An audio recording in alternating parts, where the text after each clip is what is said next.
What's up, guys? Welcome to another episode of the RoKo Bros. We just got done watching God High School episode 7. We're gonna hop right into this bitch. So, like, look, no, listen, for real, on some real shit, like, that lasted, like, the whole episode as a whole, straight fire. But, like, the ending part,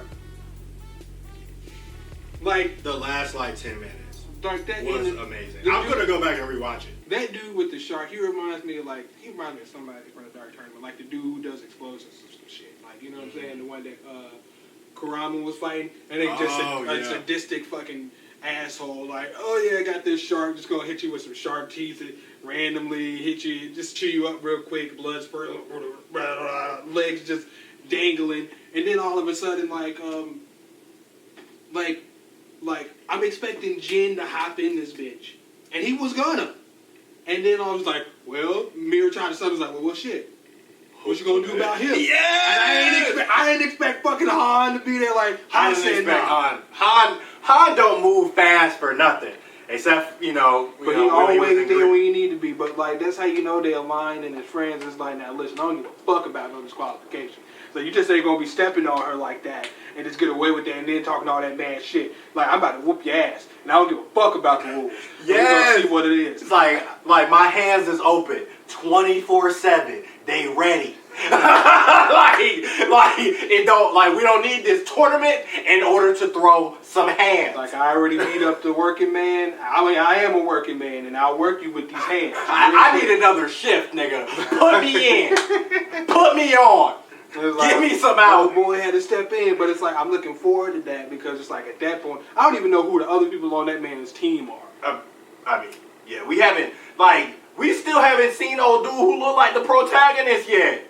That nigga hadn't even fought yet. Oh, the one who went up against Shark Dude? Yeah. Oh, no. I'm talking about the teammate of Shark Dude. He's on that team? Yeah. When they, yes. No, They're on the same team? Yes. Get the fuck out of here. Because it's like, those niggas were scrapping, but, like, I seen him open something on the ground that looked like a portal. And I'm like, okay, I guess he opens portals. But then there's this shark. I don't know what the fuck he do. Then this other dude just like, yeah, I'm just going to close this portal with this fucking fire real quick. All right, so you got what now? We already seen that, the MIB agency, because that's what I'm going to call it now. The association is not an MIB agency, because you got Q and O. I'm expecting an A, B, C, D, E, all the way to Z. So, yeah, I mean, this is the middle of the alphabet. I'm like, it depends on which way they go as far as who's the real niggas. And, we're in the middle right now. Yeah. Like the dude with the blonde hair that Jim wants to fight, I don't know what letter he is. He might be S or something like that. Yeah. Maybe. But, then you got the 6. It's like, yeah, nigga, we've surpassed letters. You got the numbers now.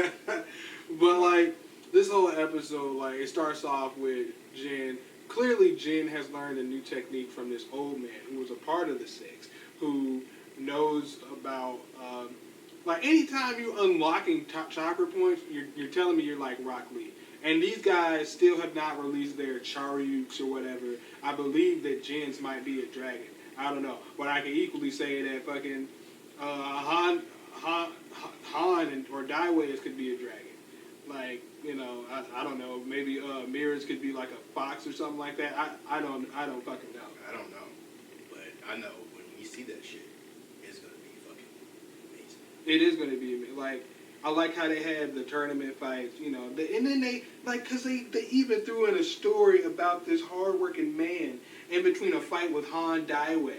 And it's like, you start investing more in this hardworking man, but then it's like, Han Daiwei, he worked 3 jobs, and that's a hardworking man. He's been through some shit through this tournament, and he's got some character development. So, for all your character development, it's like, if I match it up with Han Daiwei, it's like, he still got to face Han. He might have been able to, as we saw with Jin and his early exit, he might have been able to kind of fuck the other 2 up. It's just, it's because Han has that background. That just no, I come from nothing. I'm out here working for what I got. Coming from the bottom, scraping everything I can get. And it's like, yeah, you've been through some shit. But I've been through some shit too. and you saw that shit on full display. And it's just there's no. This anime is fucking amazing. I don't know how many episodes we have of this. I'm going to be incredibly sad once it's done. They are ramping up every episode. Because, like, they give you all that build and story and plot in episode 6. Then they hit you with, straight action. It was like they knew. It was just like, hey, bro, we knew we threw a lot at your ass last week. But it's all good. We're all going to make sense of it. Like, see these guys? These are the bad guys. You see these guys? It's like, this is what they do. These Charyuks and stuff, like, everybody can use this shit. Like, this Joker-like thing, that's what this is. It's like, this shit, these fights, could get fucking crazy. It's like, you're going to start seeing more shit in the tournament. And it's going to be insane. It's like, oh, you thought the hand-to-hand combat shit was crazy? Like, look at these homages to different animes. Like, fucking Full Metal Alchemist with the thing that came out the ground like a shadow that looked like fucking Pride. Or, it was Pride in the second one. Mm-hmm. And then, like, you had the girl or the pacifier or the lollipop, and she brings out the fucking the cross gun, like Wolfwood yes! and shit. And then she starts blasting that shit off, reminiscent of like the girl from Akame Got Killed who had the blaster that puts her emotions in that bitch. And then like what was it? They had the guy with the wings or whatever. You can also say he's like Wing from Akame Got Killed or whatever.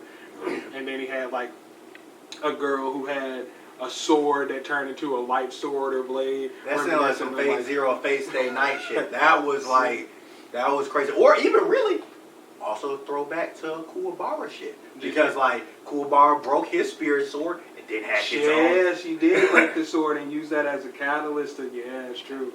That's true. Kuwabara. Like, it's like, paying these homages to these different anime while also simultaneously giving like your own spin on it, it was great. And then they kept going from fight to fight. It's just like, right when you were about to get a resolution of this fight, it's like, nah, we're going to throw you right back into this fight. Like, and it's like, then they add in like, oh, here comes with the fire. And it's like, oh, you think you big and bad, like the pride thing comes out, then this big ass dragon looking smog motherfucker over the whole building. I was like, yeah, I'm here, what's up? It's like, I'm here to body some motherfuckers. It's like, then he takes like a dragon tooth and turns that bitch into a fire lightsaber, like dual lightsaber, like he's part of the, what is it?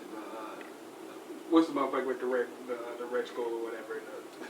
The Sith. Oh god, fucking Darth Maul. Yeah, like it's like looking like Darth Maul out here. Just people out like the dude who had a sword gutted through him by one of the Nox members who took out the MC or the host guy who was blind. He just like, oh, that shit just disappears. Doesn't fucking matter. He was just sitting on the floor. He was just chilling. I thought, I'm not gonna lie, especially from what happened last episode, I thought dude was dead. I thought that this man just ran up in his spot. Just to get his stacks up. Yeah. He said, no, I'm not going dead. But this ain't what the fuck you want.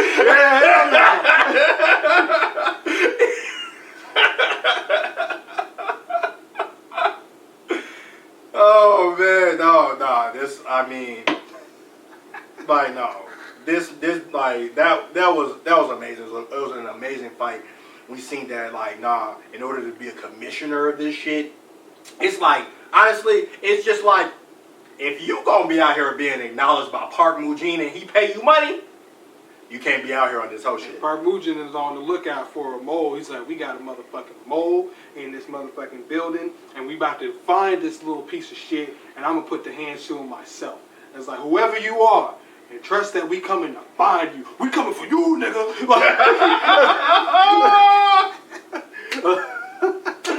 Yes. But no, like this shit's fucking great. Like in comparison to the last episode, it had me feeling stuck. Now, no, for real. Like they literally low key threw in like the dude from Nox was like, oh yeah, I killed the blind guy, and I also killed his wife and his daughter. Excuse me? Excuse me, bitch? Like what? Like you went after the fella, and we all it's like understood that you only go after the niggas that's in it. Going after family is taboo as fuck. But this nigga uses strings. So he was reminiscent of a Doflamingo piece of shit ass nigga. Like, you know what I'm saying? That's a Doflamingo ass move. Like, It is a Doflamingo ass. It's like, I'm gonna kill you, and just for the fuck, I'm gonna kill your family too. Did I have to? No, I didn't. I just wanted. It's like, man, nah. Because he was still talking that shit, and then his head fucking blew up on some Akira shit.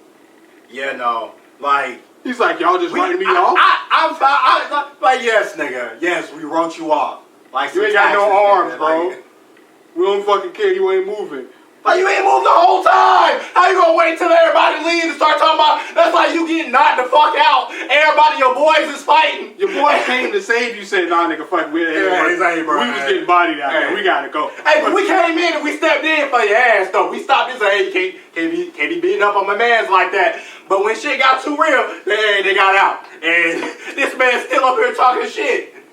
But don't forget about me. And those were the niggas that said that it was their job to actually kill that motherfucker. It was like, so he actually did y'all job better than y'all? He did. He actually got some hits.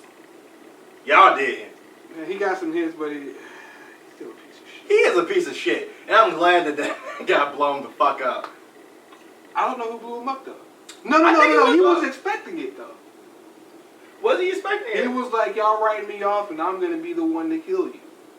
He did say that, but then, like, I mean, I think that it was I can't remember his name, but I think it was the dude with the glasses. I think he blew him up. Oh, no, because he was surprised. He was like, what the fuck? Oh. Both of them was shocked. Okay. At that. So, it wasn't anything they did, so I think it was, like, on some suicide shit, like, yeah, nigga. Man, that's even more bitch made. Yeah, it is. I'm not gonna lie. He's a whole nigga. like, no. That's like them dudes when you would be playing Mortal Kombat to do that quitality right when you about to lose, right when you about to win. Quitality? I might not be right, but no. I was playing that shit one day and like I was beating this nigga's ass. Then he just fucking left. Like, and I'm just like, why you gonna leave? Take your ass whooping like a man. Yes, stand in there and fight. Don't quit. What's his name? Pum said, don't quit. Don't quit, man. Just because you're getting your ass whooped, keep going, keep trying. Okay, as long as you don't give up, you still got a chance. That's a life lesson right there. Man out here hauling bags of rice, giving life lessons and shit. And I hope we see more of them. I hope that they become like, the secondary people who help, spar and help them out along the way. We probably won't ever see them again because, but hey. I don't know. Like, they introduce these characters and I don't know exactly what they do with these characters, but they throw in more characters every so often. And we still don't know the major plot points or plot lines. Like, I know this is a long fucking webtoon series, so I know there's a lot to be fleshed out. But from what I'm seeing, I'm like, damn, you can wrap this bitch up in another 12 episodes. I mean, you really could. You really could.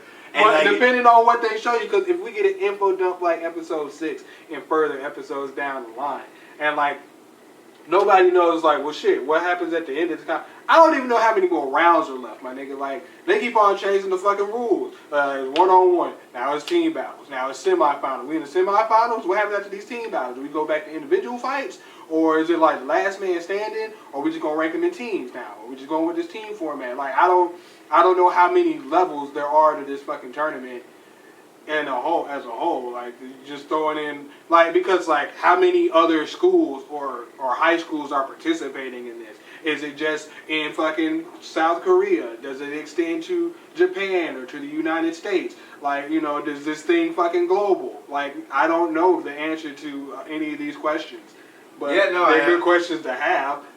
Like, what's the main plot point behind everything? Like, also with the grandfather in this organization. What's the organization after as a whole? Like, each organization. I mean, like, you got different factions. It's like the tournament is almost just a backdrop in order to, like, find the people in order to, like, exact whatever plans that each organization has. So it's like, you don't know. You don't know what organization has and, like, what their actual, like, what they want to do with it. Like, you don't know. And like, this tournament is just a great way to find like, okay, who is the niggas that can run with us? Whoever they might be. Like, after reading something like Tower of God and understanding like the scale of abilities in Tower of God, and that being a webtoon, you hand me something like, oh, the God of high school, what exactly does that fucking mean? Like, the God of high school, is this person literally a god in terms of like their scale of power and ability? Because is it not something that can be, because if you're looking at Park Mujin and he's leveling an island with a fucking palm fist, and you see this big ass like fuck off sword, Damascus sword coming out the sky, cutting off the grandpa's arm, and he's kicking like a fucking Final Flash looking aftermath looking shockwave with his feet. I was like, so what is the exact power scale of destruction that we're talking about? If you're saying, oh, this is the god of A, B, C, or D, and these niggas can summon these Charyuks with these different fucking abilities and shit, and different scales, and like, you see there's a power level. This shit went from 15 to 2500 for Q. So I'm like, what's the fucking power gauge on this? How much is fucking Park Mujin's, Charyuk level? Is it like over 9 fucking thousand? Like, oh shit, is that super high? What's the highest? Like,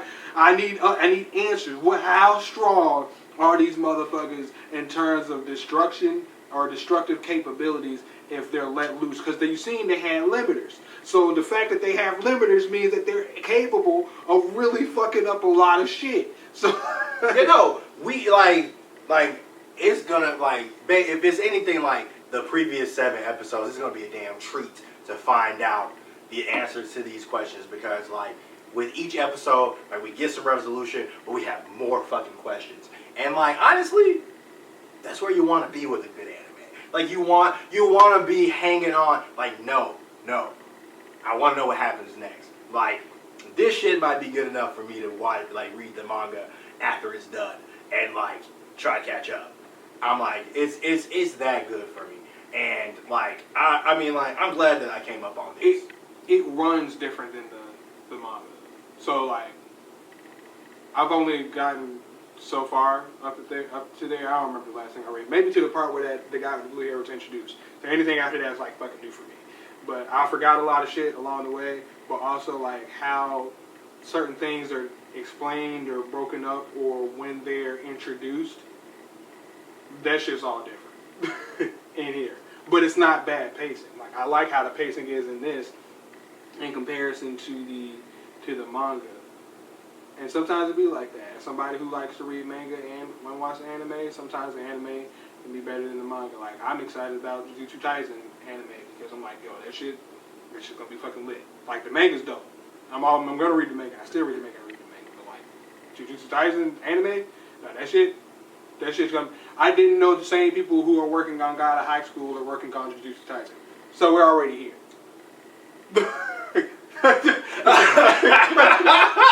Somebody told me in the comments section, it's like, yeah, the same director that's working on the God of High School is like working on the Jujutsu Kaisen. Oh, this is gonna be lit. Yeah. I'm like, yeah. Oh, absolutely. Oh, absolutely. Like, yeah. So October can't get here soon enough. That's gonna be good. Yeah, I can't wait. But hey guys, that's another one in the books. Let us know what you thought. Be sure to like, share, and subscribe. Check out the other videos. If you didn't check out our live reaction, we'll put a link to it above. Be sure to check out our live reaction and our other live reactions and our other videos on the channel. And we'll come back and go ahead and hit that little subscribe button down on the bottom there too. And also, hey, why not just follow us on social media? Like, hey, get the whole RoKo Bros experience, man. Until next time, y'all, be easy.